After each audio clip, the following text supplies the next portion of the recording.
Please note that this content is for adults only. Viewer discretion advised. If you haven't yet, hit the subscribe, like, and share.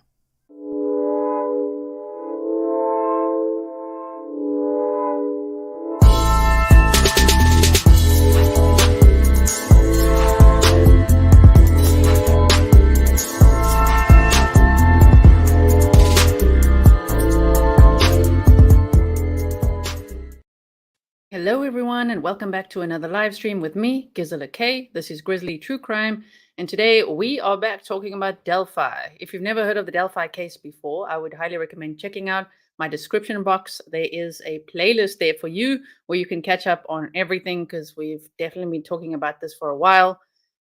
And one never thought this case would be what it is today, which is a lot of, legal battles going on between the state, the judge, and the defense attorney. So we have a very special guest with us today who's going to be Bob Motta, a criminal defense attorney, and he is the host with his wife as well of the Defense Diaries Podcast. So Nightbot is going to be sharing links for you so that you can go check them out, and all their links from their YouTube channel to their podcast, their Patreon, and everything. Okay. Welcome to all my moderators. Thank you so much for everything you do. Welcome to all my patrons, members, all the existing subscribers, and everyone who's going to subscribe today. And because tomorrow we're starting with the coverage of Adam Montgomery's trial. Well, it could be tomorrow. It could be tomorrow, maybe the next day. I already just want to say an early happy birthday to Stefan, one of our mods. So Stefan, happy birthday for tomorrow. This is how I know I won't forget tomorrow. Huh? So I hope you have a wonderful day tomorrow, Stefan. Thank you so much for everything you do. Are we ready, everyone, to see our guest? Are you excited? I saw many people were very excited. So let's bring Bob up. Welcome. Hey, what's up? Make you bigger. There. Oh, thank you so much for having me. I'm so excited to be here.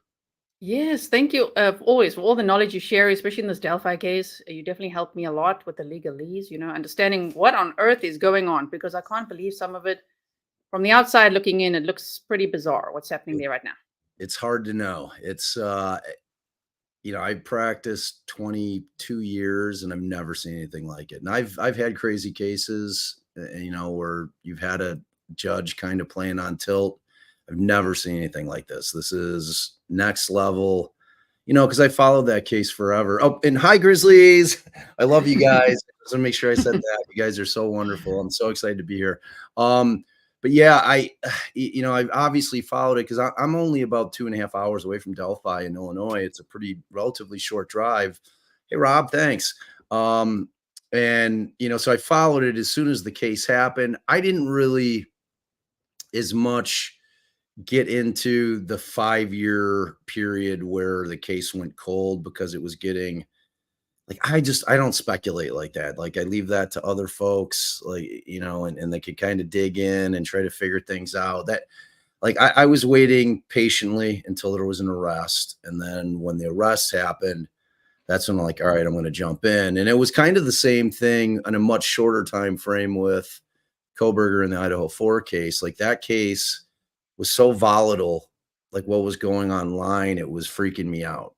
People were accusing innocent people of things, getting sued by professor. I mean, it was this guy at the food truck was, had drove home to his parents' house and then was somewhere in Africa. You know what I mean? It was it was a lot. And I just, on that one, and I know that I could have kind of jumped into the fray, but I'm like, you know what? I'm just going to sit back, wait until there's an arrest, and then I'll jump in, because that's my wheelhouse. That's kind of where I like to take over and try to help people understand a little bit of what's going on in the legal system in a way that they can kind of understand. But I bet you didn't think it's going to go like this. There's an arrest, and then that's only when it really begins. I did not anticipate this. I've honestly never seen anything like it, and at the end of the day, the thing that we have to be most concerned with is the girls and getting justice. And that has taken such a back seat in terms of, because all of this that's going on now is collateral. I mean, you don't even have to talk about the facts of the case at all, because nothing that's going on right now has anything to do with the underlying facts of the case. It's like I rarely am ever talking about is Richard Allen innocent or guilty, because we're not even close to that point yet. Like we first have to get a judge, defense attorneys, and prosecutors that we're all confident will actually be there at the time the trial is going to start before we can even start discussing that stuff. And right now, it's all up in the air. I could see all three potentially getting the boot. Like Right. defense again, believe it or not. I could see McCleland, which we'll talk about, and I obviously see Gull getting bounced. But she's not going to do it on her own. That's No, for sure. it doesn't seem so. All right, I'm No, going to no, let no. you steer this ship. You start picking my brain. Well, because maybe some people here don't know who you are. Could you just tell them a little bit about yourself and your career background, and maybe Sure. even if you want to, name drop your dad. I don't know if you want to, but you could just tell them who you are. Yeah, sure. So I'm Bob Motta, and I am the host of Defense Diaries Podcast currently. Prior to that, I was a criminal defense attorney for 22 years. My wife, who's the real hero of my story, and who's my law partner, allowed me to leave the practice in order to try to go all in on the podcast. So she's my hero. She always will be. And I went all in on that. And, the practice of law for 22 years, I felt ultimately was necessary for me to do what I think that I was born to do, which is the podcast. I just think that I'm a good storyteller. I think that I have an understanding of the human condition that's a little different than a lot of people. And obviously I learned the legal system. And, I realized that had I not gone to law school, I would have been missing like two of those major components. Because when I was going to start the pod, I didn't know if, I should lean into the lawyer thing. I was like, I told Allison, I said, I'm trying to get away from law, because it really does, from the defense lawyer side of it, it grinds you down, because you're fighting against the system and the government, and they have all the resources and they have all the power. And, everybody hates you as defense attorneys because they don't understand what we do. And, and then Allison's like, no, you have to lean into the defense attorney thing. And then it became apparent to me that the one of my main mantras was to really educate people on what defense attorneys truly do and what we mean in the system. And the most fulfilling part of what I've done for the last 2.5 years is I've changed people's minds about how they felt about defense attorneys. Because, we've all watched true crime content for 20, 30 years.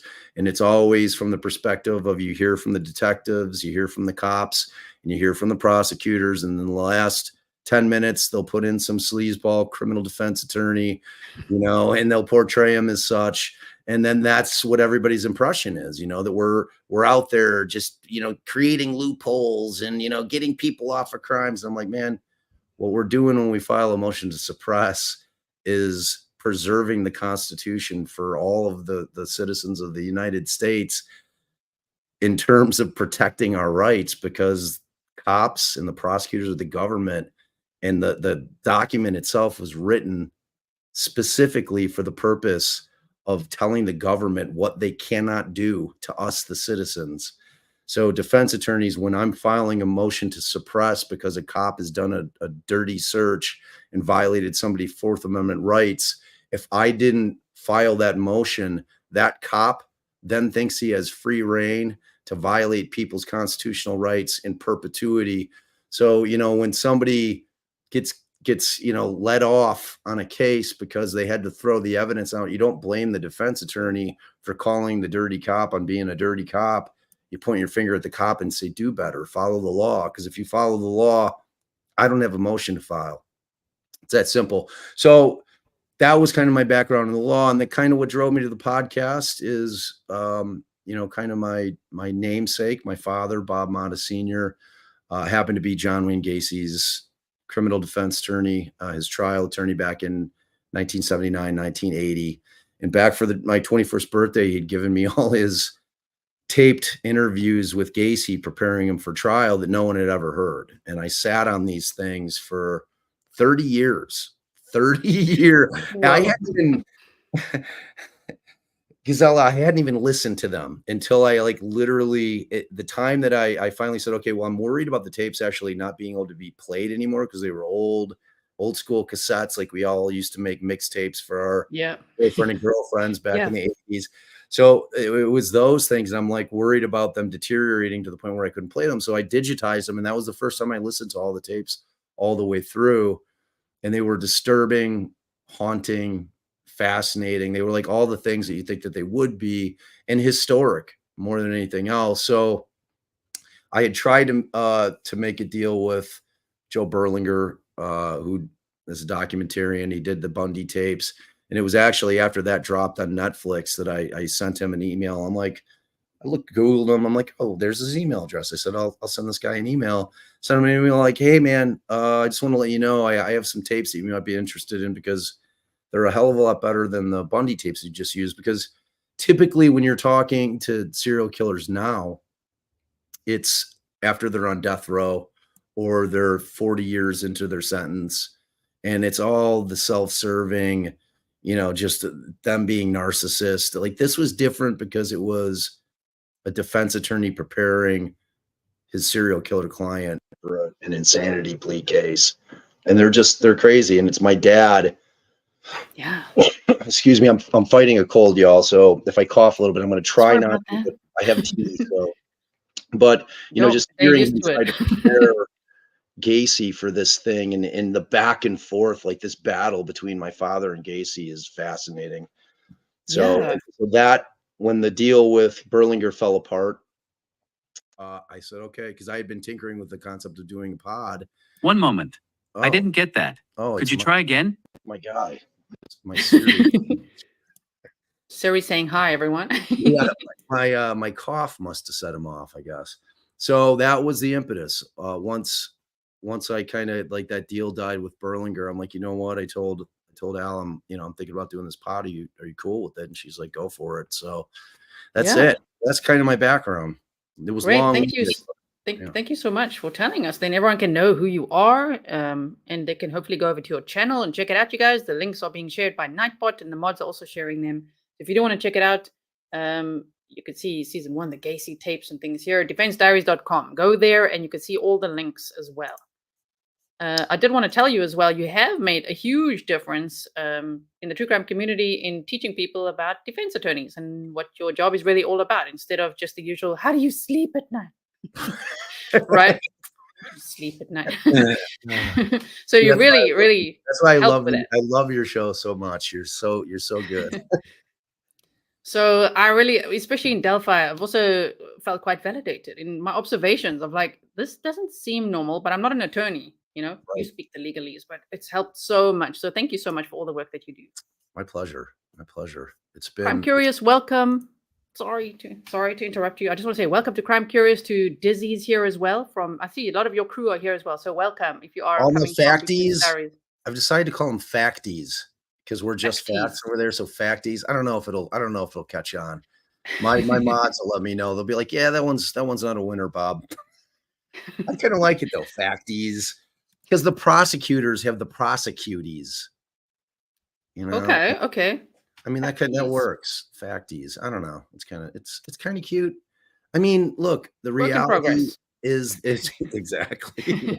I'm open to suggestions. All right. So let me just put it that way. Okay, nice. So go subscribe over there, you guys, and make some suggestions if you want. There we go. There's Dizzy. Oh, I love Dizzy's one of my wonderful mods. She's my ride or die research gal. She's amazing. Yes, helpful research, definitely. We love documents over here, so finding all the nerdy things for us. Okay. Nerds. Yeah. My first question I wrote down for you is, why is Judge Gull behaving like this? Oh I honestly have no idea. It was one thing leading into the Supreme Court hearing and then the order dropping where she reinstated them. Like I've seen judges where they don't like the way that you practice. They may take exception to things that you're doing in terms of like, all right, yeah, like I don't appreciate that you filed the memo not sealed, which they had no obligation to do. Like the case was not under seal. Her preference would have been obviously to have them file it confidentially.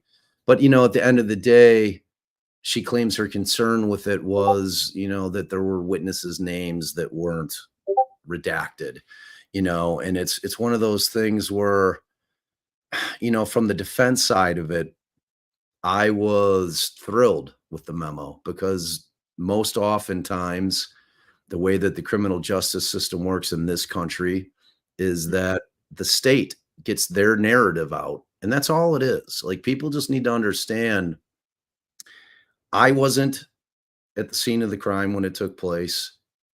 The police weren't at the scene of the crime most of the time, unless they actually see it and make the arrest right there. But if they've solved the case, they weren't there at the scene of the crime when the crime happened.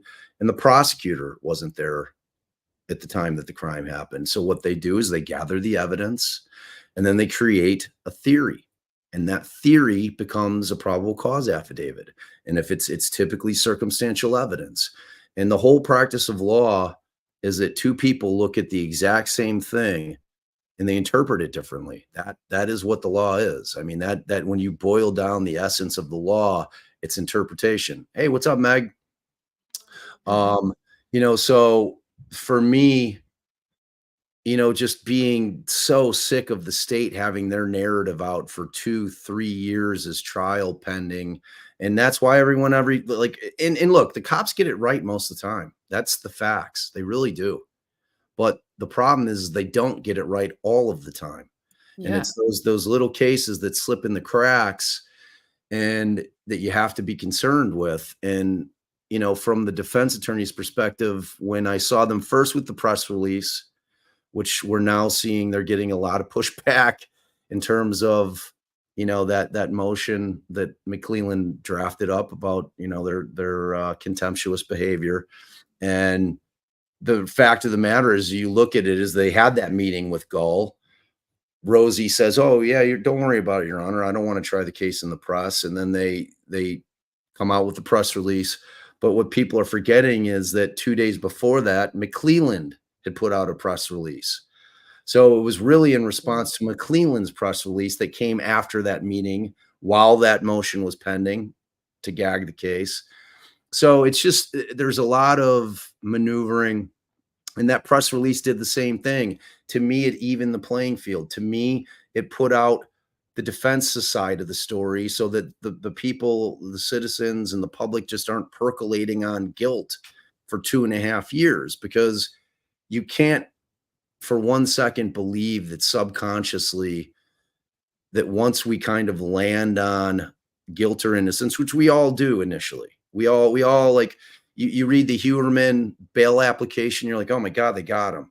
Like, what amazing police work. Like, you read that one and you're like, man, they really did a great job here. And you feel it in your bones.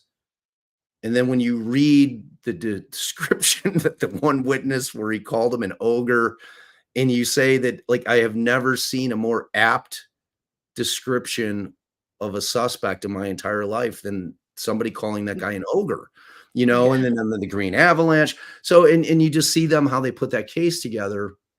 And like in a case like that, but we still always have to wait for trial. I mean, the presumption of innocence is always there. But what I'm saying is, realistically, as human beings, we're always going to fall into either a thought process of guilty or innocent based on what we're seeing. You know what I'm saying? So, and that just doesn't disappear magically if you get impaneled on a jury. That's still there. So as the defense, like Alice and I always knew during voir dire, we'd be like, we'd ask them, we know that you've formed an opinion, because everybody does. The question is, has it become your final opinion to where you're not going to be able to follow the facts, the law, and the evidence and come to the right decision when it comes verdict time? And it's one of the primary questions we ask. So I don't know how she got here, because once the order comes down and then she just goes off half-cocked with, like, the only way I could figure it, and I was trying to figure out her rationale. I'm like, all right, I could see her running hot because she didn't like the press release. She didn't like the memo. She thought the jail thing, which I don't understand. I still don't understand why she won't move him. Like, I don't understand it.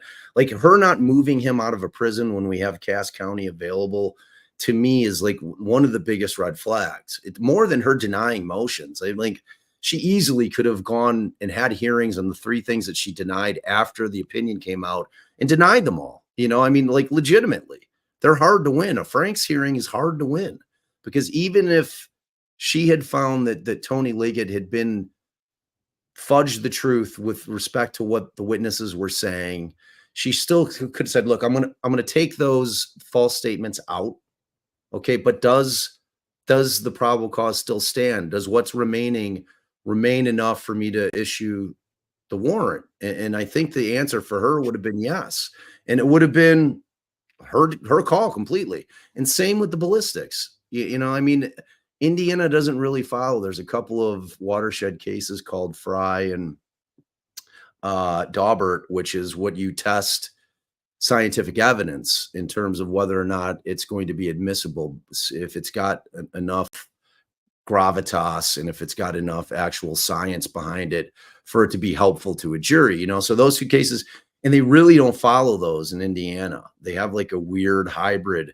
So I think that the bullet was going to get in either, so my point being, she could have had the hearings and denied it and it would have been the same result. But the way that she chose to do it without hearing, after the Supreme Court's telling her, look, where is the record? Because, and you've got to interrupt me because I will literally talk for an hour. No, I've got questions and I'm loving the answers because that's exactly why we have you here. Please tell us all this. It really, really helps. All right. So I know that all of our viewers, we love true crime. We all love it. It's like, we're all obsessed with it. It's fascinating. It's the human condition. It's trying to figure out why people do the horrible things that they do. It's trying to solve cold cases. It's finding missing people. Like, every aspect of it, we love, and we're passionate about it. Like, the entire community is incredibly passionate about this thing that we all love. And, when you get a situation like where Gull has this hearing happen, which she didn't attend, and I'm talking about the oral arguments, and then the order comes down, and I didn't think they were going to remove her. Like, I kind of called that one, and it was really, I thought that Baldwin and Rosie were going to get reinstated because it was clearly a 6th Amendment violation. It was structural error. It would have automatically resulted in a redo. Like, that would have been a practice trial. Like, when they argued that, it was 100% true. Like, Allison and I, when we were talking to Kara Winnicky, because we were, kind of consulting with her when they were going through that. And we were like, do you want to bring up the fact that they filed their pro bono appearances? Because that kind of moves the needle a little bit out from the issue of, are they just appointed? Because once they filed their pro bono appearances, they were no longer appointed. They were literally his counsel of choice, and they had the letter from him that backed it up. You know what I mean? And that changes the analysis in terms of constitutional law. Like, if it's your counsel of choice, private counsel of choice, it is near impossible to get them off the case. Whereas with appointed attorneys, it becomes a question of continuity, which they had because they had been repping him for a year and worked really, really hard on that case and developed a relationship with their client and he with them. So it was still a different analysis. But the point being that once that thing comes down, I think that she felt that the motion to recuse was coming in very short order, and that she decided that she was going to run a move right there. It was either one of 2 things. It was one, that she thought they were going to file the 70-day speedy right away. And she's like, okay, you know what I'm going to do to offset that? I'm going to take Frank's, the suppression of the search of the house, and the bullet, the motion to eliminate for the bullet, off the table. It's done. Bye. So now, which she did, yeah. Which she did. And they can file a motion to reconsider, which she'll of course deny, because you're basically asking a judge, hey, Your Honor, I think you made the wrong decision there. You want to change your mind? Yeah, no, thanks. I'm good, you know? So like to me, it was either or a combination of both. One, that they believed that, or she believed that they were going to file the recusal motion, and or probably that they were going to file the speedy demand, the 70-day. So which would have put her in a rough position because technically she shouldn't have ruled on anything once the recusal, like she can't set this contempt hearing. Right. That's what to address first, right? Would be she the has to motion. address the recusal. Like the Yes. case law in Indiana is very clear on it. So I mean, she's just going off like at this point, she could care less. You know, I mean, like she is just flying, you know, because it's like we all know that she had aspirations to make it to the Indiana Supreme Court, which I think all but have to be dashed at this point. Like, I mean, like she's not helping herself. Because I was sitting there, I'm like, if I'm Gull, like this case is never going to be the crown jewel because of the way that I handled it on the front end. You know, it's like everybody's always going to be critical of the way that I handled this case. So why stay on it? Like, what is the benefit other than just being stubborn? You know? Right. Because they like Sleuthy, they really, that's what I'm saying. They don't do Daubert hearings there. They really don't.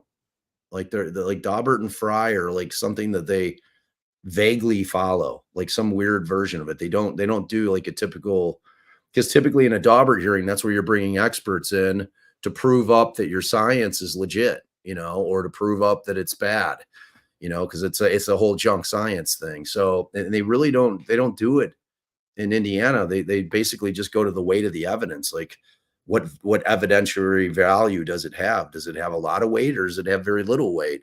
And they allow the jury to assign that weight to them. So exactly, forensic, no Daubert, no problem. Let's just move on. So yeah, I mean, she's playing on tilt, you know. So do you think that, you know, the prosecutor and the judge, I think the defense attorneys know from what I'm gathering, but when they say, you know, the world is watching, do you think that Judge Gull realizes like literally the world is watching? Like we got Europe, we got Asia, we got Australia, we got the entire world is watching. It's not just the same. Right. Like everybody's paying attention now, you know. I mean, for many years, but especially now. Can she be like in a cave and like not understand that like the entire, like everyone's talking about the case, everyone, like every move she makes is like scrutinized, like from here to the moon, like everything she writes is scrutinized. I don't know. I mean, I would assume that she has to know, right? I mean, it almost seems like not the way that she was hiding documents and the decisions she's making. It seems almost like that small town mentality, almost, you know, thinking, oh, fine, whatever. And like everybody can see. And Allen's not like small town like Carroll County is. You know, Allen County, I wouldn't call it like a massive, you know, like huge metropolis, but it's like 50 times bigger than Carroll County. You know, it's like Fort Wayne, which is, I think, probably the second biggest city in Indiana next to Indianapolis or close. I'm sure there'll be some Indiana folks in there. What are you talking about? It's like the fourth biggest.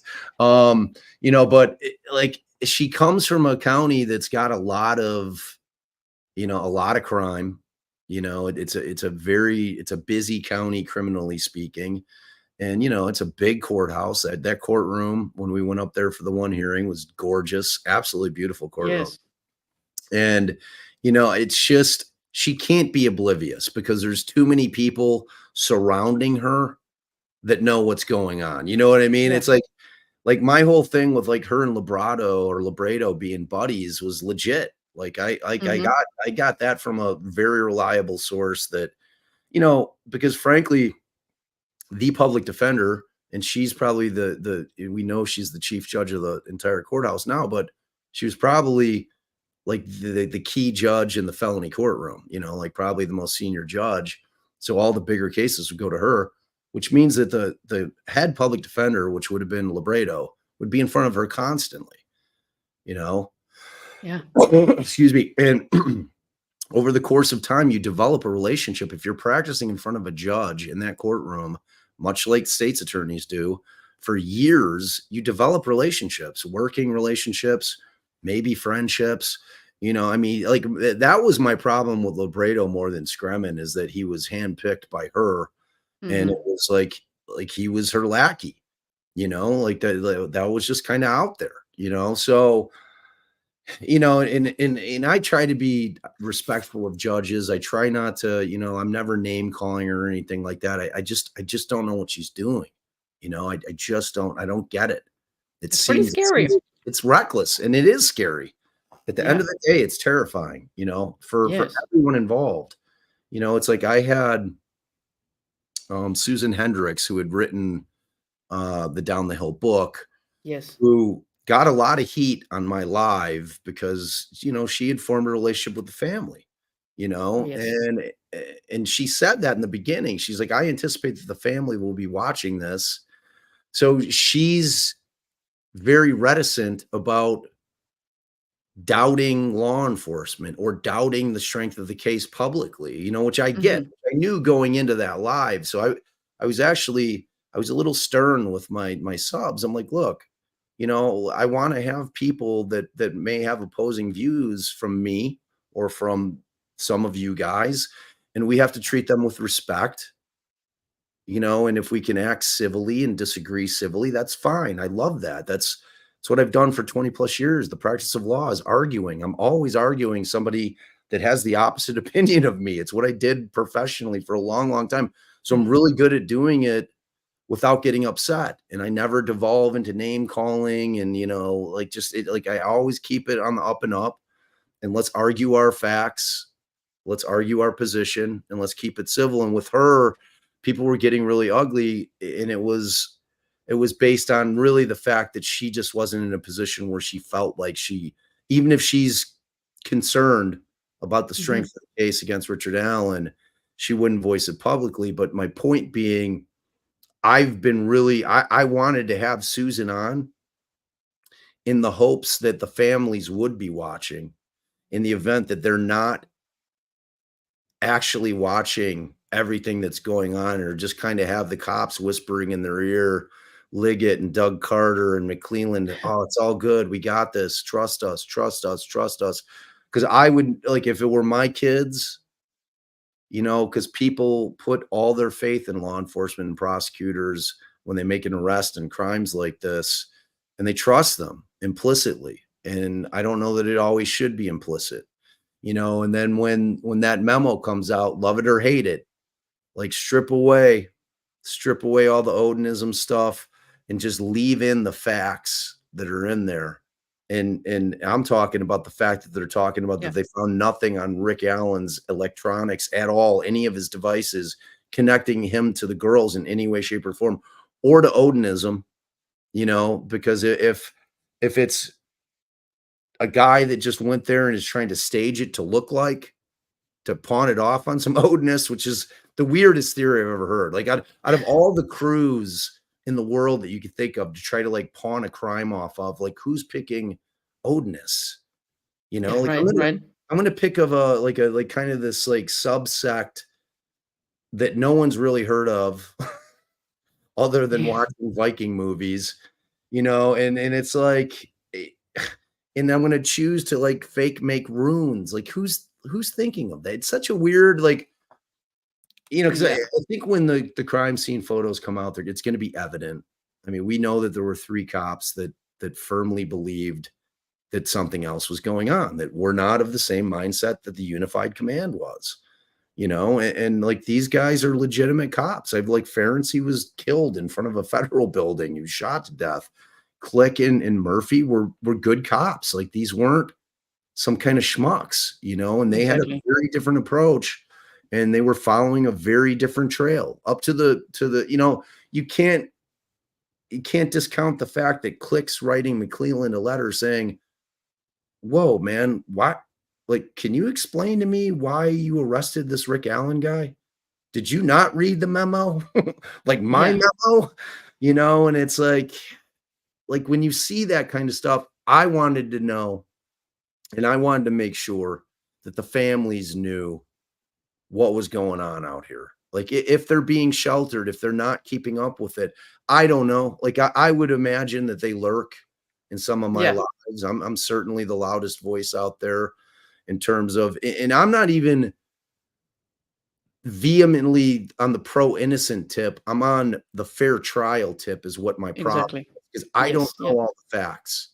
Like I just don't. Like, and I always reserve everything until trial because that's the only time that we can know what the evidence is. Otherwise, everybody's speculating, So for me, I lean innocent just because of the weakness of what I felt was a very weak PCA. And that was based on 22 years of practice in law as a criminal defense attorney and reading a ton of PCAs and knowing when there's strong evidence and knowing when there's not strong evidence.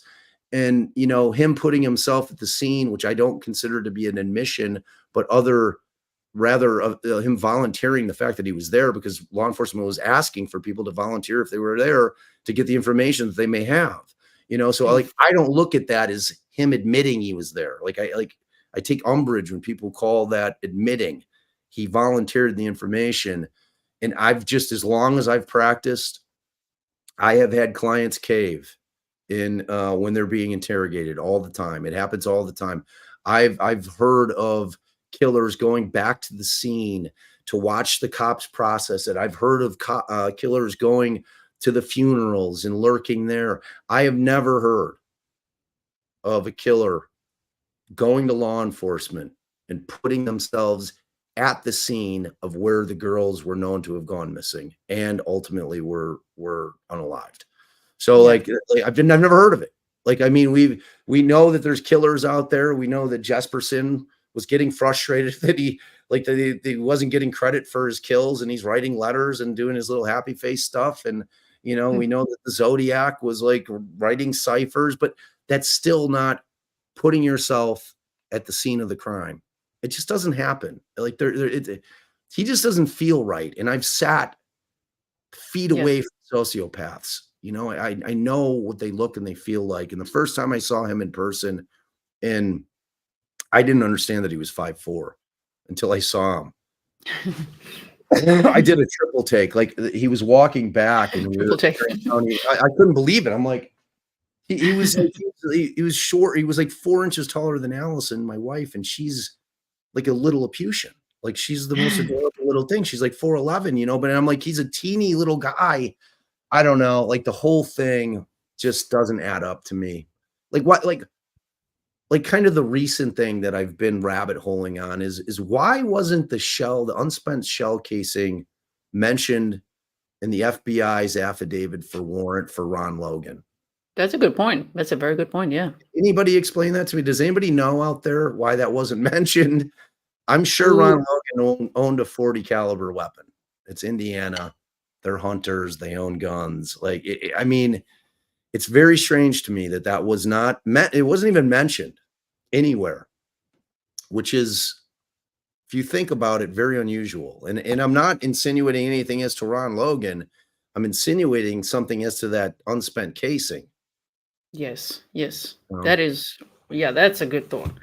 Also, speaking of which, what is up with McCleland suddenly amending the charges or filing new charges and, pulling all the stunts that he's pulling? What does he have and what's the new discovery and why can he suddenly have all this voluminous new discovery now past the deadline? I have no idea. And so the only thought that came to my mind was, and it's going to cost him prosecuting this case, is when he decided to inject himself into Westerman's investigation, which is a different county, which is not his case to prosecute. And then he gets his hands on Andy Baldwin and Mitch Westerman, because whatever happened with Westerman and the leak is one thing. The other thing that existed between those two guys is that they were friends and they were tight. And Mitch Westerman does have a law degree. Andy talks not just about Delphi, but Andy would talk to him about all kinds of cases, strategize. Defense attorneys do it all the time. We don't have an office full of prosecutors that we can run our stuff by. Allison and I talk to other attorneys all the time when we're talking case strategies. You don't necessarily have to get into the, confidential facts of it. You can just say, look, this is what our theory of the case is. You think it'll fly, So when he injects himself into that case and then gets his hands on attorney work product conversations between Baldwin and Mitch Westerman, all I can think is maybe he got some stuff there that led him down a different path, because I don't know. I don't know. We all know there was a November 1st discovery deadline, and Exactly. and that he said that he was in compliance with it, that he had turned over all of his evidence. In one of his filings post November 1st, he said, we've turned over all our evidence. So which I think he said in his motion to compel discovery from them, which was to get their list of experts and stuff. I think he noted it in there that we've turned over, we've complied. And now all of a sudden, out of nowhere, we've got all this new stuff. So, but I want to kind of belabor that point about a special prosecutor, in case y'all don't know what that is. If you have a situation where a prosecutor's office and once one prosecutor in an office is conflicted out on a case, the whole office is conflicted out. So at that point, here in the States, like every state has special prosecutors that go around the state. They're typically kind of like central to wherever the capital of the state is. And the special prosecutors will then go try cases in every county. Like the one rule. Thanks, Meg. I love you, Meg. Meg's one of my always givers. She's always giving me stuff. She's so wonderful. So I think what happened, and I anticipate that we'll be seeing in very short order, is the motion to appoint a special prosecutor, because when McCleland absolutely fundamentally conflicted himself out of the case by getting things that are not discoverable, like attorney work product is not discoverable, that's your thoughts and your strategies are considered attorney work product. It doesn't matter if you're writing them on a napkin. It doesn't matter if you're having them in a conversation with someone. That's work product that is not discoverable by the state, and vice versa. Like we can't get it from the state. So I anticipate that that's going to get filed, but it all gets sticky because Gull's still sitting there. Yeah. You and ignoring the defense right. as well. So I just want to, because some people, we haven't gone over those documents here yet. So some people might get a little lost along the way, because, you talk about it a lot, so that they might be like, wait, who now what? So what Bob is talking about is, remember the leaker, you guys, right? The leaker, Mitch Westerman. Was it messages between him and Andrew Baldwin, one of the defense attorneys, that now McCleland has gone and dug around in. So that's overstepping. I'm using all the layman's terms because I'm not a lawyer, right? Let's break it down for everyone. It's the perfect word for it, though. Yeah, he's fiddling around and overstepping. Gull's turning a blind eye to that. So that happened. And then recently was this document that I haven't actually shared with you guys yet, which is this one. Yes. I don't know how to make this bigger right now, because, okay, there we go. So the thing is, this is the good this is the new meaty one.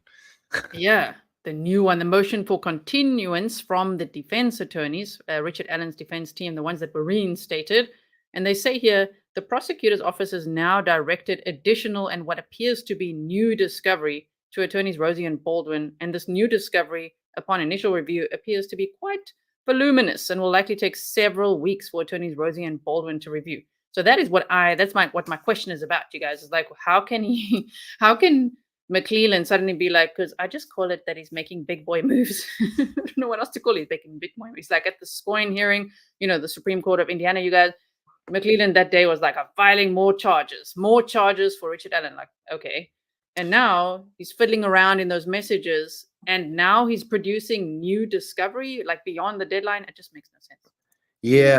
And look, I mean, the fact of the matter is, in terms of a discovery deadline, it's a deadline in terms of the discovery that they have in their possession. Now, that does not mean that if law enforcement is continuing to investigate, which I'm sure they are, they always do. Like any case that we've ever been a part of, if there's a 2-3 year gap in between arrest and trial, law enforcement is trying to gather evidence all the way up until the time of trial, like all the time. So, I mean, in theory, law enforcement could have dug up something else, So yeah, if it's new evidence that was not sitting in Nick McCleland's office and he was just slow playing, turning it over, and it's new evidence that they can show was just found by law enforcement or was just discovered by law enforcement, it's probably not going to be an issue, because you'll get late discovery notices all the time because, like I said, law enforcement continues to investigate. So, that's a possibility, for certain. I don't know what they would have found. I mean, Right, suddenly, here's the thing. Now we have more. Right, because it's like, in terms of the scene, it's been processed. It's been 7 years. Like, it can't be anything relative to the scene. It can only be things relative to Richard Allen that they've discovered that they think have evidentiary value. That could be it. Oh my word! We just got 600 new people from Recovery Addicts. 660 new people joined. Oh my goodness! Thank you for the raid. We love a raid. We do Grizzly raids. Love raid. I love Grizzly raids. Did you know that a group of bears is called a sleuth? Yes. That's part of why as well. Grizzly true crime, like the grizzly bear. It's very apropos. Yeah. So thank you so much, Ashley. And here, Hater Guy says, Bob, do you think Gull's motive for keeping RA in DOC is that she's hoping he somehow doesn't make it to trial? I know that's a big fear of many people, leaving her off the hook in the end. No, I don't think she's trying to kill Rick Allen. I honestly, I would hope, I mean, I absolutely would hope not. I am obviously not a fan of Fran Gull. I knew nothing about her coming into this trial. When she was appointed to the case as a special judge, I had heard she was seasoned, and I'm like, well, that's good. We need a seasoned judge. You want a competent judge sitting on a case like this, because if they're not competent, then it'll be a nightmare. And where are we at? I mean, if I've seen anybody that's been kind of grossly negligent in this entire matter, it would probably be Judge Gull. And just the way that my whole thing that I just can't get over with her is when the Supreme Court is says, and you've got the Chief Justice, who I loved, and she says, look, we all know that this record is in shambles. It's ridiculous. There is no record. And that's like the point where I went off on my early rant, where I'm like, we need a record. It's the appellate record is everything. It's the only thing that the appellate courts look at. They don't call witnesses in. They're not retrying cases at the appellate level. So everything that they're looking at has to be in the record.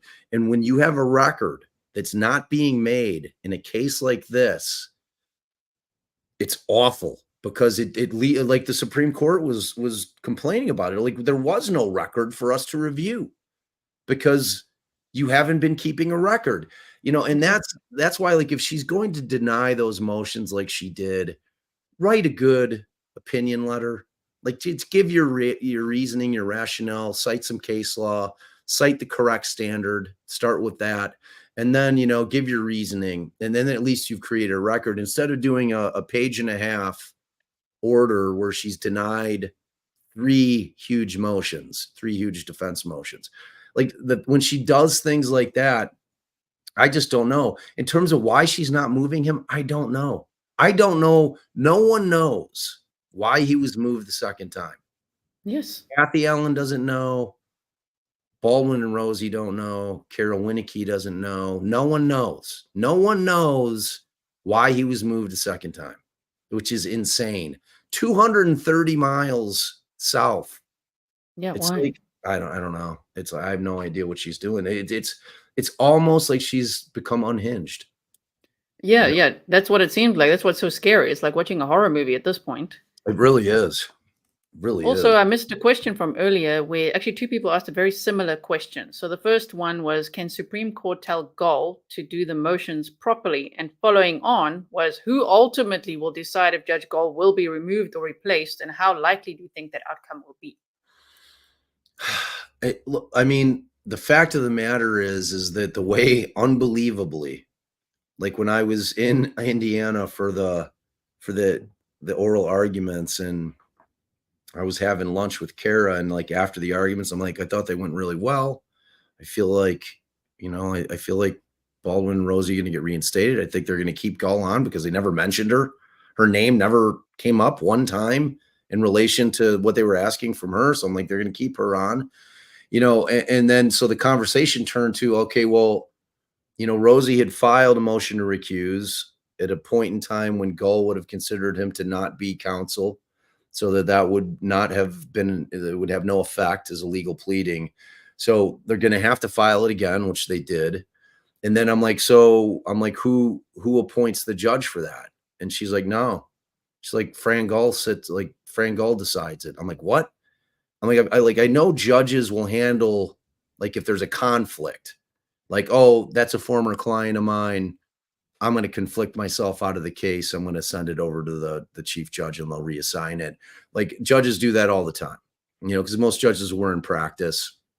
It's very common for them to have people, if they were defense attorneys or prosecutors, either or, or they're people that they know or had dealt with and they're legally in their career before, and that'll conflict them out.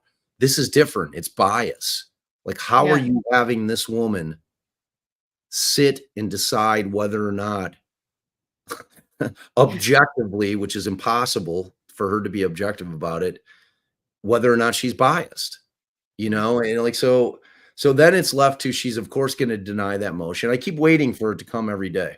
Like, every day I open my email from the clerk and I'm like, oh, where's Gull's order denying the motion to recuse just without a hearing? And, exactly. And so the question becomes, what can they do after that?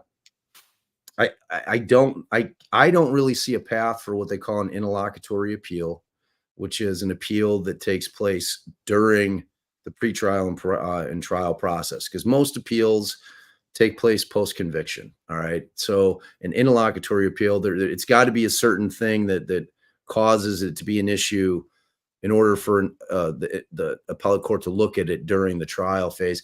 I don't know that that's going to be an issue that they're going to be able to raise.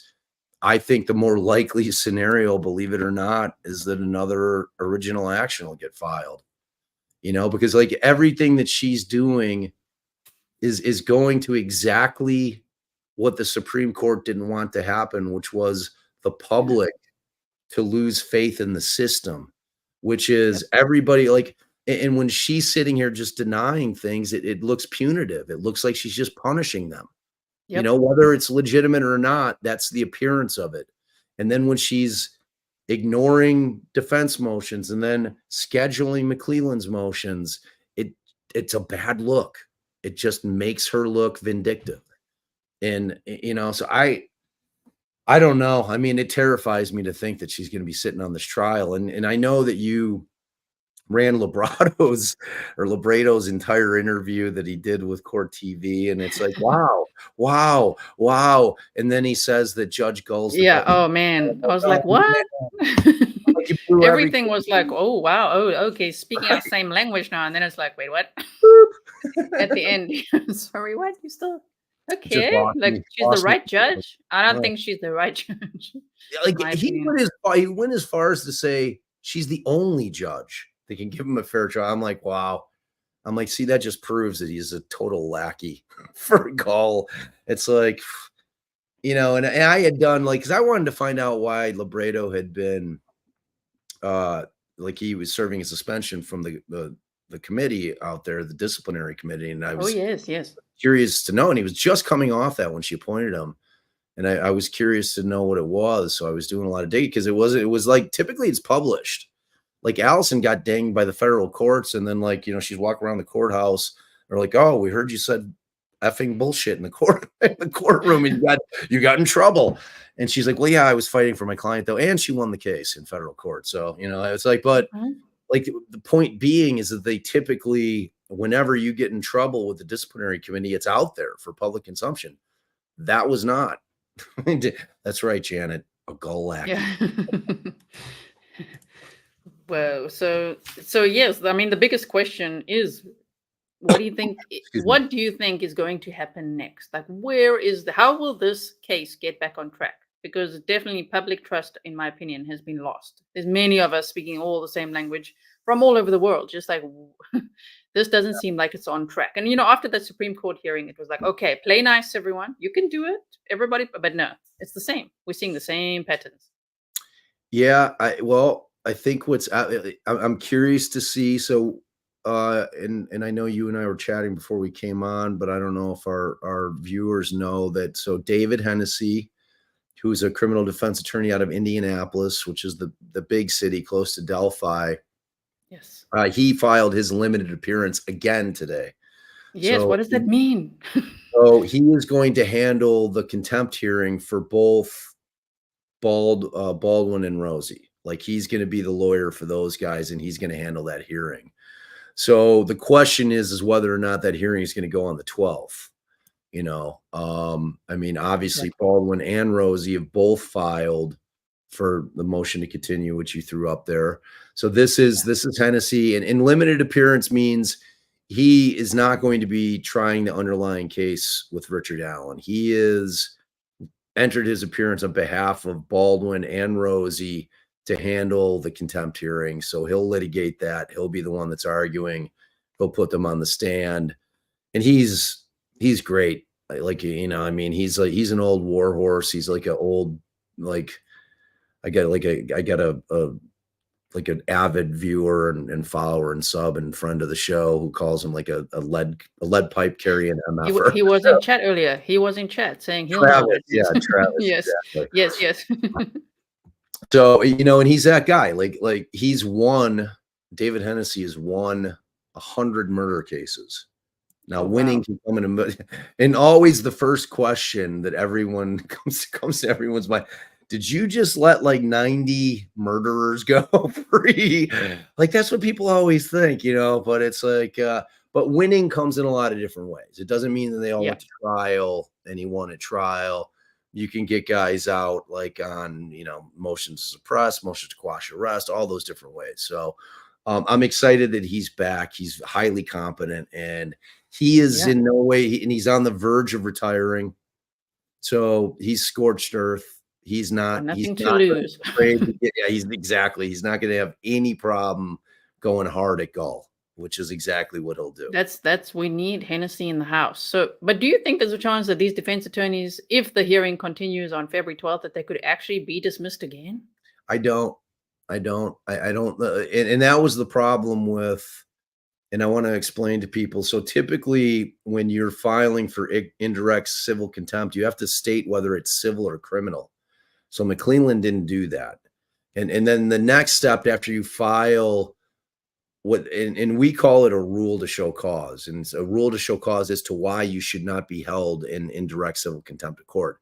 Now, the difference between direct contempt is if you're in the courtroom and you're acting a fool in the courtroom, and the judge sees it, or if you're like that maniac that jumped over the bench, aside from obviously assault and battery charges, but like anything that you do that's way over the top in the courtroom and the judge holds you in contempt in the courtroom, that's called direct contempt.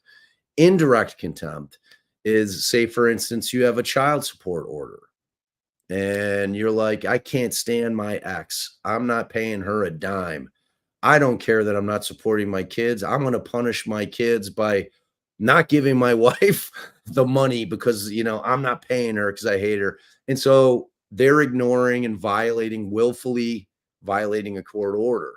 Now, the wife's attorney is going to go in and say, okay, or ex-wife's attorney is going to go in and say, okay, I'm going to file a rule to show cause for indirect civil contempt because you're willfully disobeying a court order. So indirect is when it happens out of court and you're violating a court order and other various things, but the most common is a court order. So in this particular circumstances, we don't know whether McCleland is coming civil or criminal. It's a criminal case. He talked about jail time, which makes it sound like it's in the criminal, which makes it sound like, and the difference is if it's criminal, they have a right to discovery, which means they get to find out everything that McCleland was looking at in terms of what he disclosed. Like McCleland's biggest mistake. Oh, the Mahdi's.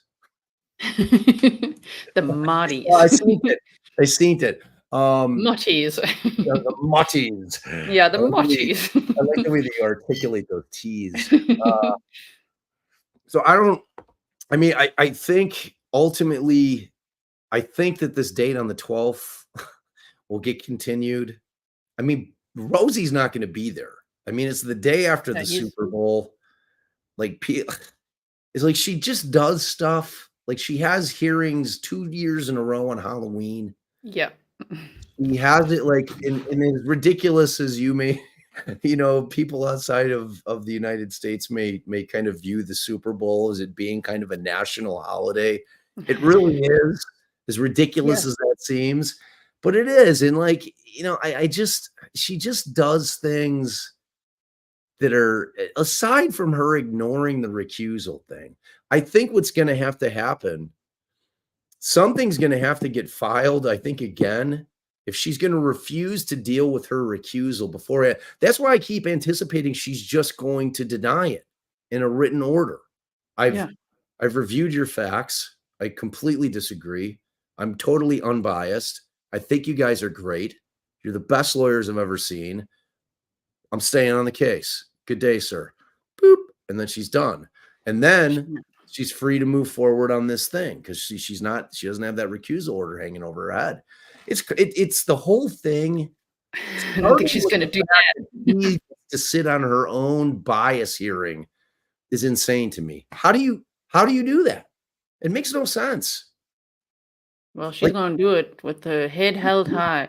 Oh, she's doing it. She is definitely doing it. And she ignored that Frank's motion or memorandum for a long time. So she just ignores things, very important things. The whole world is like, oh my word, look at this. And, we read all of it and went over it, but she's just like, nah, I didn't even read all of it. What? Oh my God. It's just been like on the record. She says stuff like that, like, oh, not only have I not finished reading the memo, I haven't looked at any of the exhibits. And are you telling me you think that during this pendency, while we were all waiting for the oral arguments, that she decided to pick it up and start going through it? No way. She didn't look at any of it. She didn't look at anything. Let me say hi to some content creators. Oh my word. We've got MB Inc., Neverless True Crime. We had a recovery addict raid. We've got Mousy Dong. Welcome to you. And thank you for all the work you do on the Flora 4 as well. We love all y'all. I don't want to miss anyone. Jules of all trades is here. Sleuthy Goose is here. If I missed any other content creators, I'm so sorry. Welcome to you. It's so nice to have you all here. We love you guys. Everybody. Yeah, and we're all concerned and speaking the same language. We are. It's like, what is happening here? So it's good to put all our minds together as well.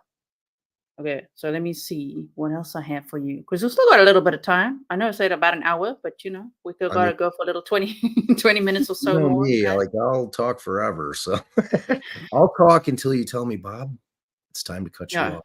Just be like, Bob. It's time. Yeah, it's time. So let's see what I wanted to ask you.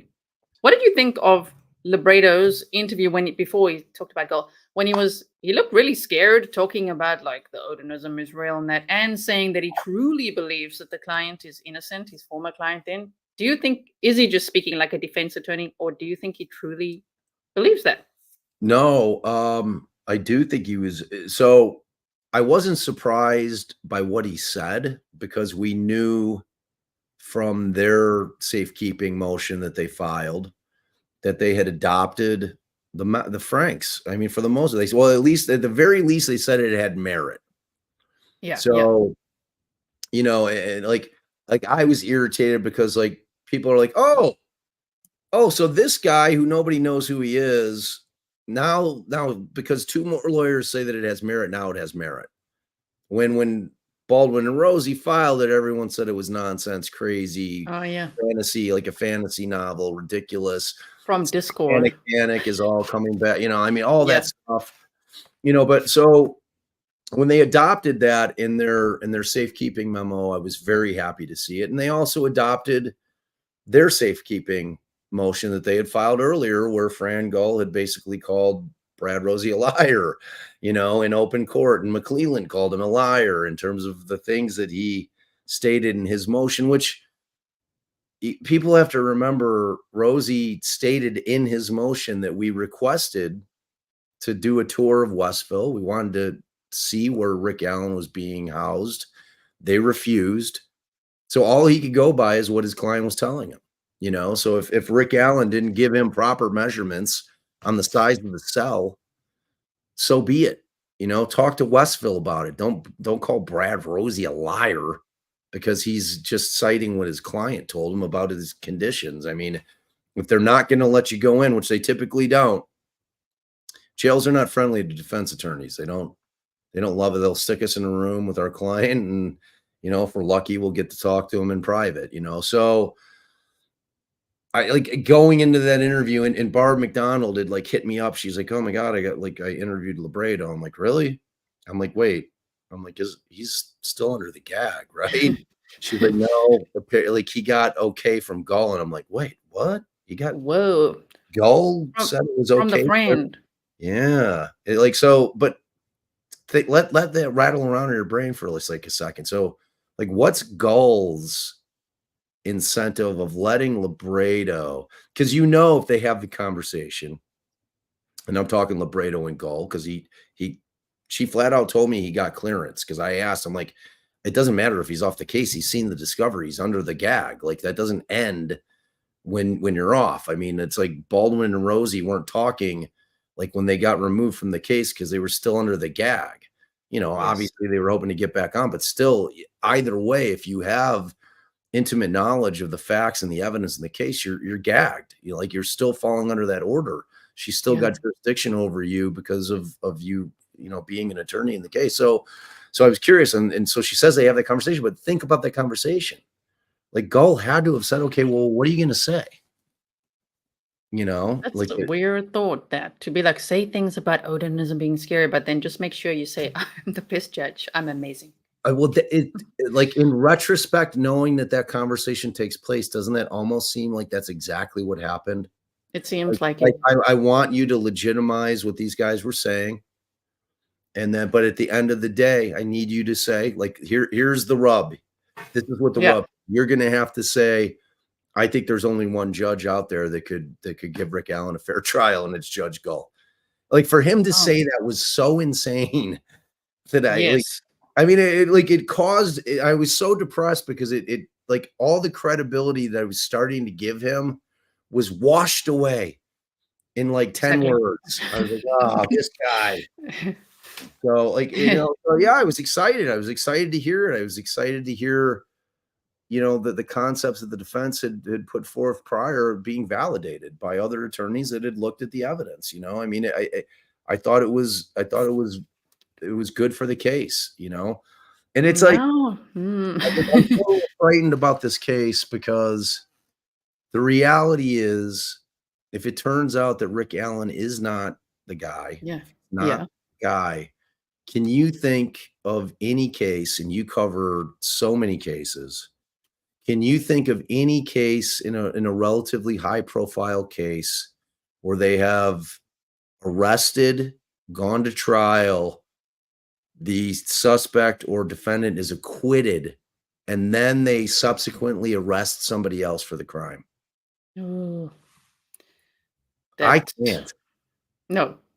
So that scares the hell out of me for the girl, because it's like, I mean, our only hope is if Rick Allen is not the guy, that, that we know that they have this concept that there were other people involved, because they've said it multiple times that they think that there were other people involved, that we can only hope that they've continued to investigate that, and that the investigation hasn't solely focused on Rick Allen.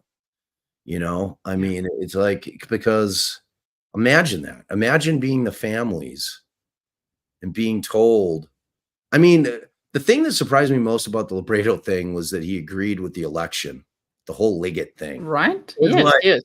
That was one where I was like, whoa, like I could see him, I knew he was going to say that he thought the Odin thing had merit, and that the memo had merit. But when he turned around and said, when I look at the fact that the arrest took place 22 days before the election for the sheriff, he's like, how can you not think that had something to do with it? Oh, but what I was going to say, technically, defense attorneys, there's professional rules of conduct. He's not allowed to say that my client is 100% factually innocent without potentially getting in trouble with the disciplinary committee. Technically, what you have to say is that my client's presumed innocent, and he maintains his innocence. You can't, you're not allowed to just go out there and say as a defense attorney, my client's, just like the state can't go out and say he's guilty. You have to say that's why they use the word alleged, because of the presumption of innocence. So that same thing goes for the defense attorneys. Like, we're barred really from coming out. So the next time, did you see his second interview?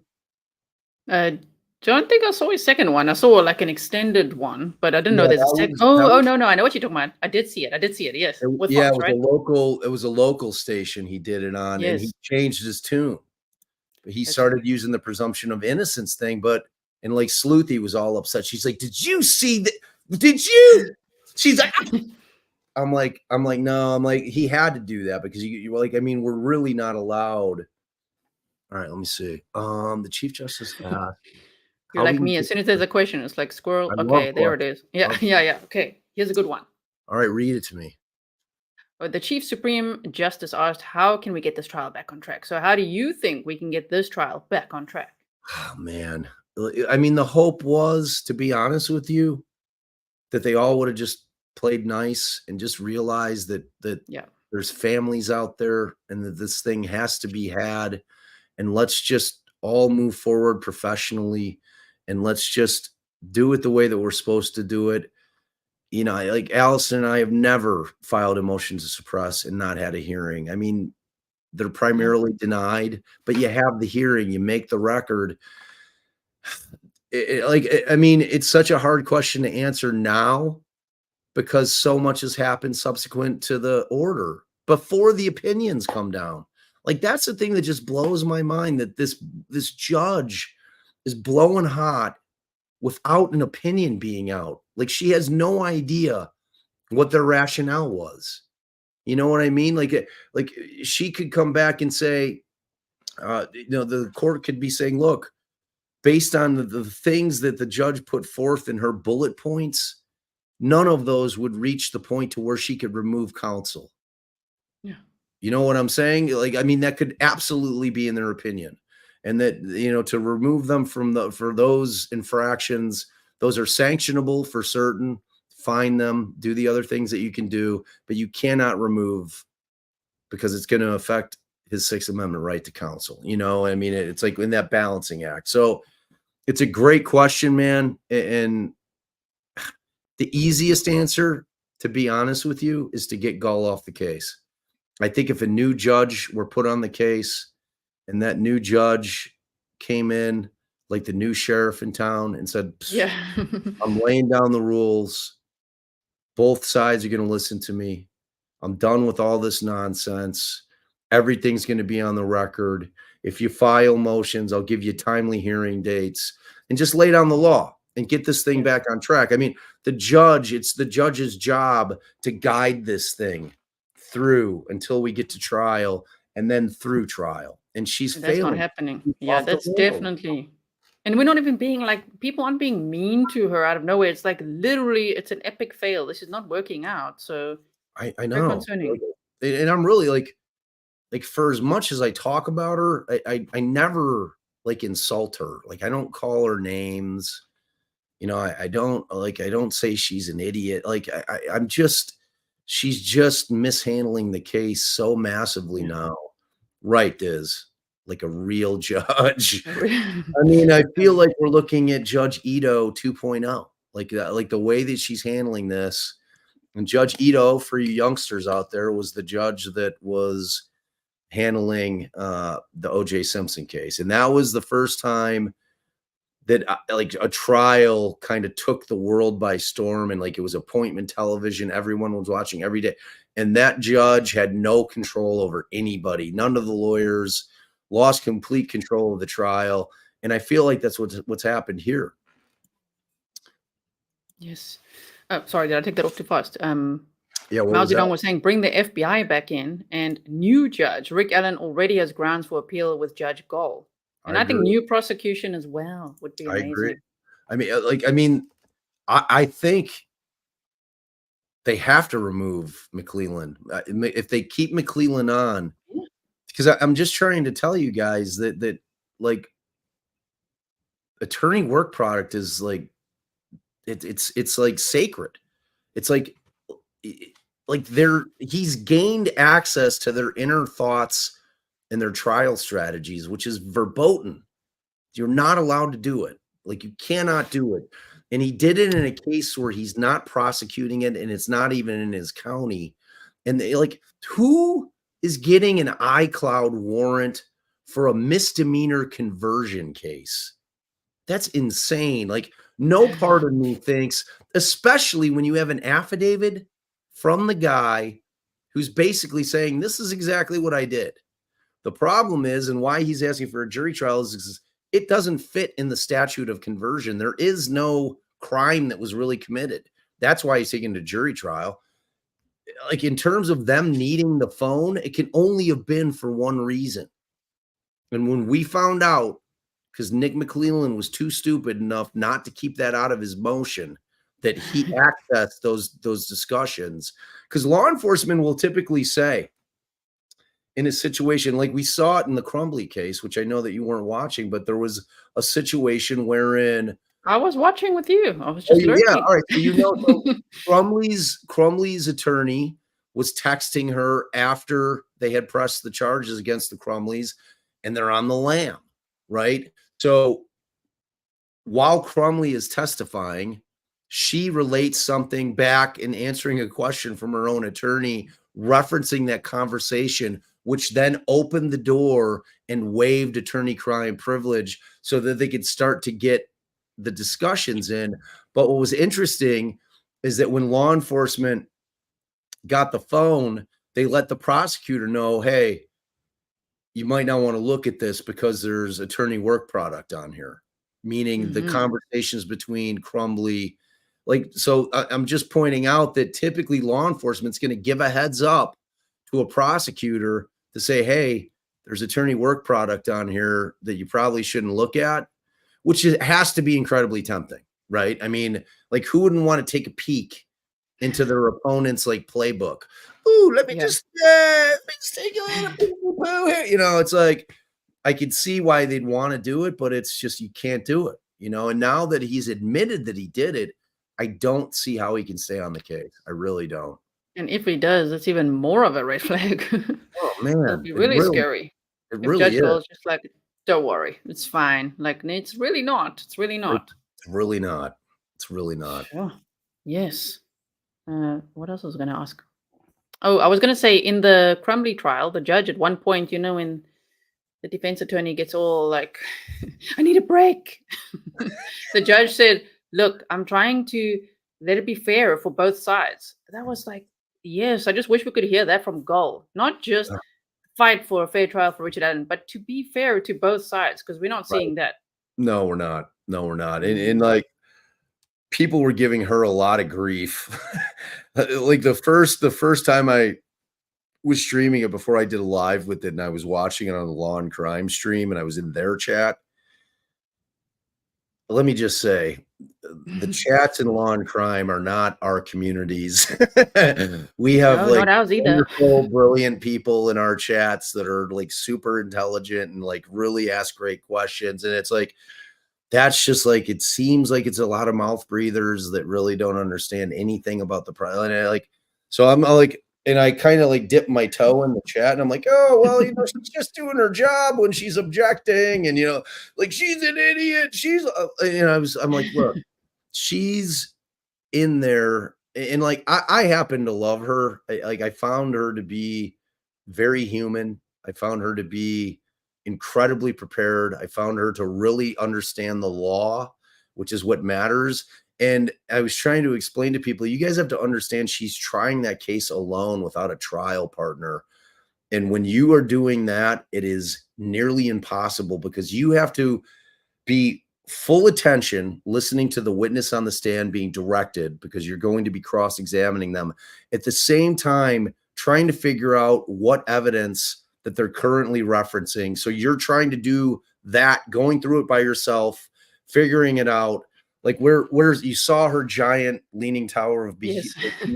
file. I mean, like that in and of itself, like explained some of her, what people were calling her like a little flaky. Like, you know, I just took exception to it because I'm married to a woman attorney who's a powerhouse, and I've seen her be demeaned because she's a woman by her male counterparts, and I've seen her be undervalued and underestimated. So I'm very protected. And she's the biggest badass I know. She'll wipe the floor with any of those punks, man. You know, so it's like I get super defensive about that, you know, because women have had to fight very, very hard to make their way into, you know, what has been a male dominated profession forever, you know. So I take great exception to it. Like I try to be a really loudmouth champion of women in general, but women attorneys especially, because I see it all the time. I'd see it with my wife, judges calling her honey or sweetheart, and I'm like, man, really? Like, number one, her husband standing right next to her, and you know it, you know. And number two, it's completely inappropriate and disrespectful. So yeah, like I don't know, like in that way, don't you then feel even more disappointed about Judge Gull's conduct? Yes, like I really do. Like you would have, like I was excited to have her on at first, you know, and like my first like when like the first time I got her bad feeling is when she denied the first safekeeping motion, because I was in there. I'm like, do you really think that any warden of any prison anywhere in the world is going to come on and sit on the stand and admit that they're abusing the prisoners? Judge Gull, do you really think that? You think that that's going to happen? Oh yeah, we're starving them. Oh yeah, we're filming them. Yeah, well, yeah, like all. I mean, Yeah, they're right. never going to admit that, you know. And for her to give full weight to his testimony the way she did, she lost all the credibility. Like right there at that moment in time, I said that. I interviewed with some local TV station. They were like, "It's like, well, you know, I'm shocked, frankly, that she denied that motion. She's keeping Rick Allen in there, like, because Cass County, which is a small county right by Rosie's office, Yeah, they didn't want him, but they could take him. They could handle him. They said it. It's a new facility, you know, and like that's her option right there. Boom. And then no one's talking about this anymore. No one's worried. Is Rick Allen going to make it to trial? You know, we're talking about it. Everyone We is. are. Yeah. Everyone. How can But you they're not? just like, he's fine. Yeah. He's good. You don't worry about it. Yeah, it's like the whole thing. I've never seen anything like it. I really haven't. Can anyone take Gull off the case if she doesn't recuse herself? That's what I'm saying. Like, I think that the only potential remedy could be trying to do another original action. And I don't know if it has the teeth to get up there, you know, because like there was there was an argument that could have been had, that when you looked at, and I'm sure that you went through it, when the state filed, or Gull's attorney filed their response to the OA, right? And that was the procedural argument, wherein they were arguing that Baldwin and Rosie skipped a critical step, that being an interlocutory appeal, which requires them to go to the judge and say, okay, well, we understand that you made this decision. We don't agree with it. We want to try to kick it up to the appellate court, and you have to get the judge's blessing, so to speak, to kick it up there. And then she's fine, do what you're going to do. And then they kick it up. Their argument was that since they skipped that it should have never have been up at the Supreme Court level, because they skipped that critical step. The defense was saying that wasn't an option for us, that because of the timing of everything, because we were going to be filing, you know, the speedy demand right after the discovery deadline was put in place, which makes sense. Like, people are like, why were they holding on to his written speedy demand since August? Well, because you as a defense attorney, you're not going to make a speedy demand until you know you have all the discovery. It's hard enough on both sides. I mean, they were trying to catch McCleland with his pants down and not being ready for trial, which I think that they would have for certain, because he was alone. Like he got Luttrell like in mid-October, his trial partner now. He was flying solo on it. And again, the same thing that I was saying about Shannon Smith and Crumbly, wherein it's incredibly difficult to try a case by yourself, especially a case like this, where there's so much, and to try to just the mechanics of like trying to prepare your crosses or your directs and listen to what the witnesses are saying and taking your notes and figuring out what evidence they're going through and trying to review that in order to try to impeach people. It's like all that stuff's going on and your mind's racing the whole time at trial. So it's an incredibly difficult task. So I had no doubt he was not going to be ready. I mean, he would have gone to trial because he had to. Otherwise, Alan walks without a trial. So he would have gone to trial, but he wouldn't have been prepared in the way that he wanted to be. You know what I mean? So like, and that's always been my theory. My theory has been, and I stand by it, that as soon as Rosie and Baldwin made clear to them that they were going to be filing the Speedy, which they told them in early October in that phone meeting, like Rosie's like, we're filing a Speedy. We're ready to go to trial January 8th. That McCleland freaked out and Gull freaked out because like Gull still has to hear all the motions before trial. So she's sitting there thinking these two guys are going to try to have me working through the holidays. Like, really? Like, are they insane? Like, because she had sat on all those motions and hadn't done anything with them. And they were still all pending. She admitted she hadn't even read the memo all the way. And she hadn't looked at any of the, so all those things. So what's the easiest way to get a new trial date if the defense isn't asking for it? Because if the Speedy demand is made, that's it. It's in stone. Now it can be stayed. The time can be told by the defense, like filing motions that require it to go longer. The Speedy clock moves a little bit, but in terms of that date, it's in stone. The state can't ask for a continuance because it's a Speedy demand. So what is the easiest way? Is to get two new lawyers on the case that are going to need at least a year to prepare for trial. It's the only thing that makes sense to me. Everything, just the way that it snowballed, the way that it did, that to me is the answer. Like if I were able to be a fly on the wall, I can almost guarantee that that's the real reasoning behind it. That's the way. That's pretty scary. Pretty scary. You know, Gull's not reading all the things or looking at all the exhibits, and she's like, "We need to slow this down." Okay, yeah, you two are out of here. Right. And what do you think about the leaks? Because, what do you think about the leaks? I'll just say it like that. Okay. All right. So I have been misconstrued many, many times with my respect to like leaks are bad. Leaks are awful. No one hates leaks more than defense attorneys.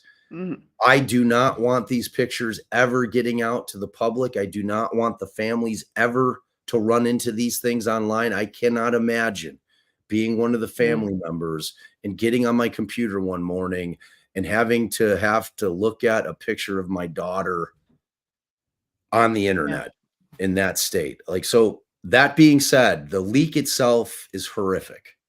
Yeah. Now, in terms of, do I think what Gull did with respect to that leak was way over the line? Yes. So when I was saying that the leak doesn't matter in the sense that it didn't affect Richard Allen's fair trial and his ability to get one, had those gone out, like, and I'm talking en masse, not to just a few creators, because I mean, you have to look at it like what kind of immoral, horrible scumbag would you have to be to get those pictures and put them online? I mean, like, how much self-validation do you need?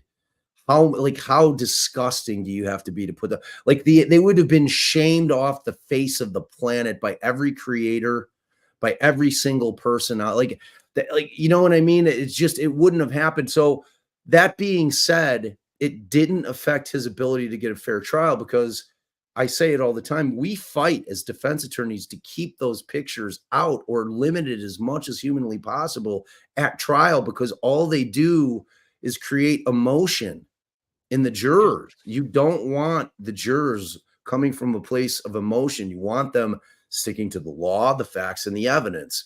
We're humans. When you see two beautiful young girls that had lost their lives in a brutal fashion, you cannot help but feel emotional. You cannot help but want to get justice for them. And if that means it's the guy sitting at the table, it's going to be the guy sitting at the table. It clouds your ability to be able to focus on the things that you should be per the law. So as far as that goes, that didn't happen. So like his right to a fair trial in terms of that being out there in the public, which would have really, really damaged him. Like if they had gotten out in that sense, like Gull might have had like a valid argument that because of the lax security and that Andy shouldn't have trusted this longtime friend of his to just wander around the office, who frankly, I've had buddies in my office that I've been friends with for decade plus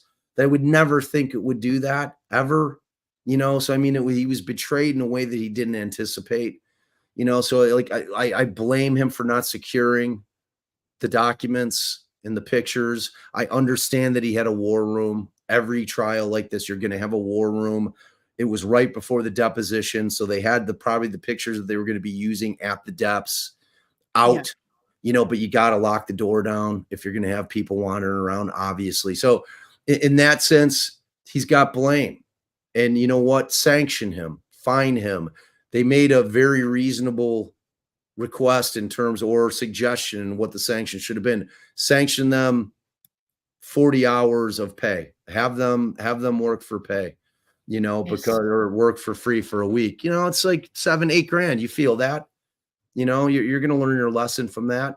And like Andy Baldwin felt horrible about the whole thing. You know what I mean? So I just think that it was, I think it was horrible that it happened.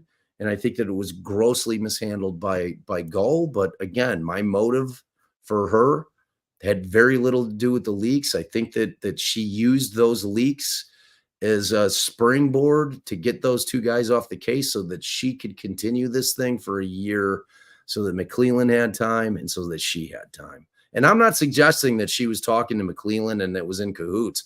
I'm suggesting that she probably had a very clear understanding of McCleland was in no way, shape, or form ready to go to trial, and neither was she, because of everything that still had to be litigated in front of her. All the pretrial motions still had to be had, and that doesn't include what they hadn't filed yet. You know what I mean? So to me, it makes perfect sense. I don't know.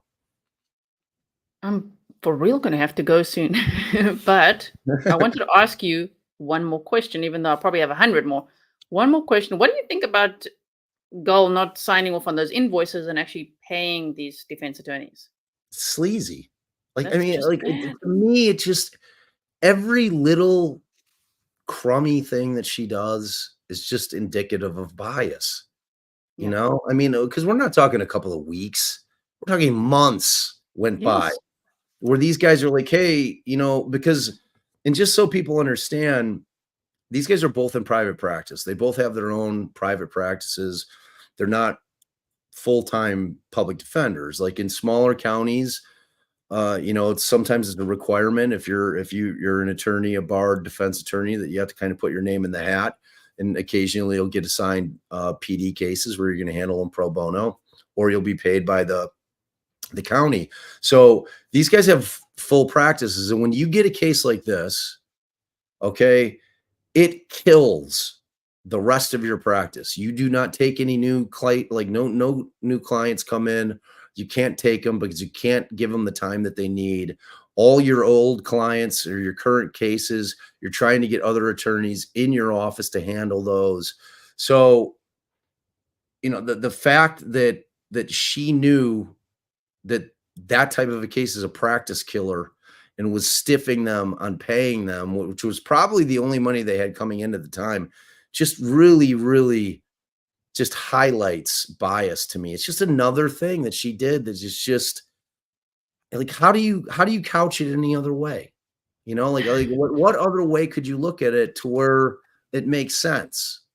A guy, Baldwin was like ragging her, pay me. Yeah. Can you pay me? Hey, judge, can you pay me? That is just horrible. Yeah, it's crazy. It's like I everything. was laughing because I thought you're gonna, I thought you're gonna, as a defense attorney, say, Judge Gull, how can you sleep at night? Turn the Yeah, question around for once. Just say sleazy and how can you sleep at night? Once exactly. it's the other way. So I do want to thank everyone for being here today and for becoming members and for all your super stickers and everything. Ashley earlier said $20 holla for G and Bob. Thank you so much. Thank you everyone for the stickers. I really appreciate it. I'm going to read them all again afterwards. I always do. I really am grateful for all your support and all the new people coming over from Defense Diaries Podcast. I also would love it if you guys went over there and subscribed. Let me show them again quickly. Yeah, come and sub with us. We got good content. You have lots and lots of long conversations. Yeah. Go over there and check it out because lots of long conversations about Delphi happen. Going over the documents. You guys know we love to read documents here over there as well. And as you know, Bob Motta is a criminal defense attorney, so he can really speak the legalese. I'm just looking at it like the public, like you guys. But there is where I learn a lot. I take notes. Sure. You know your stuff. You know your stuff. I'll tell you that right now. I have to be honest. I do not watch many other creators, and I love watching. My favorite thing, beside of course, your preparedness and your thoroughness, is I just love your snark. It's so good. Oh, the snark. Your eye rolls are one of my favorite things in life. They're so good. They're necessary sometimes. They are so necessary. It's actually involuntary. They are always on point. Always. Some of them, they get me snarky. Like, oh my word, Chad Daybell. Don't get me that one.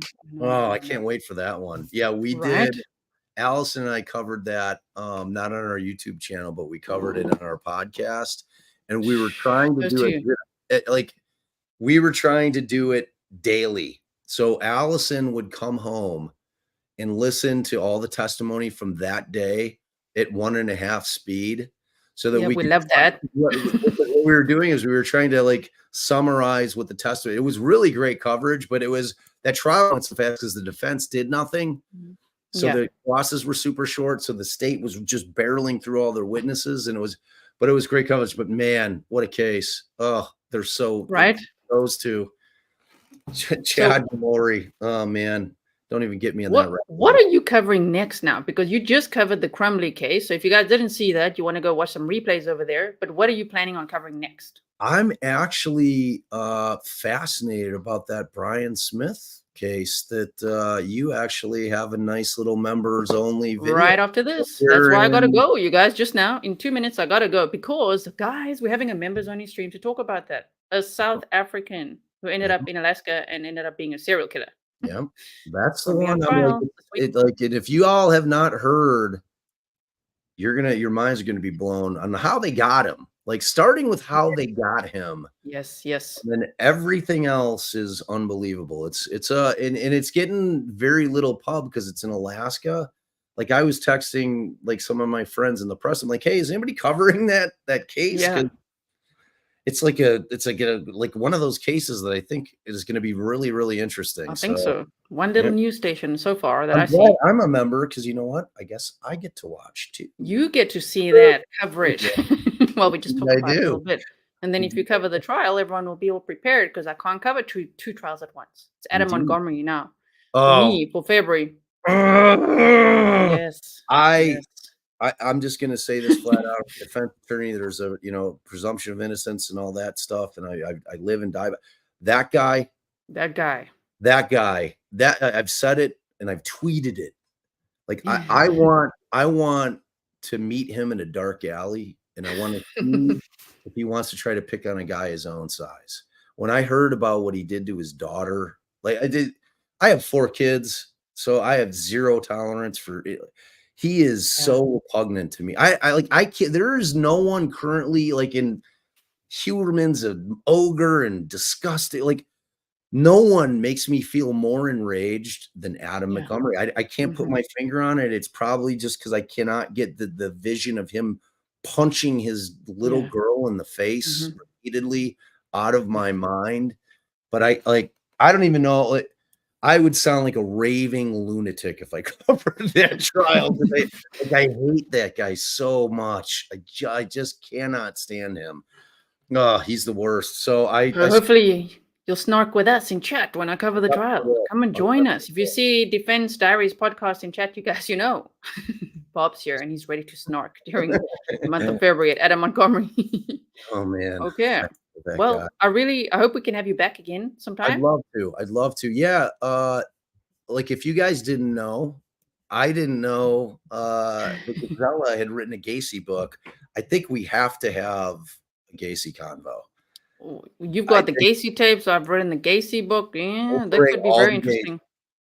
And I was also speculating in that little book of mine. I was like, I think there's more victims. And that's what you're speculating too. Yeah. So one day we can talk about that, you guys. So make sure you leave some comments below if you want to see that. Go and subscribe to Defense Diaries Podcast. Okay.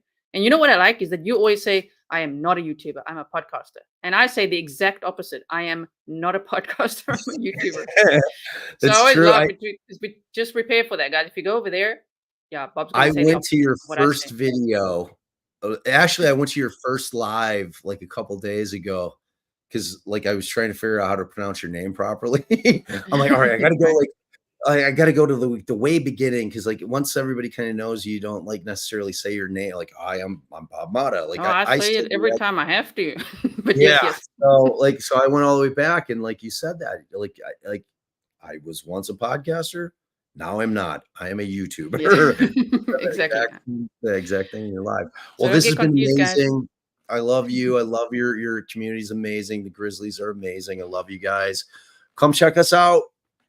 We try to put some good content out there, and I'll definitely be lurking. I'll do more than lurk.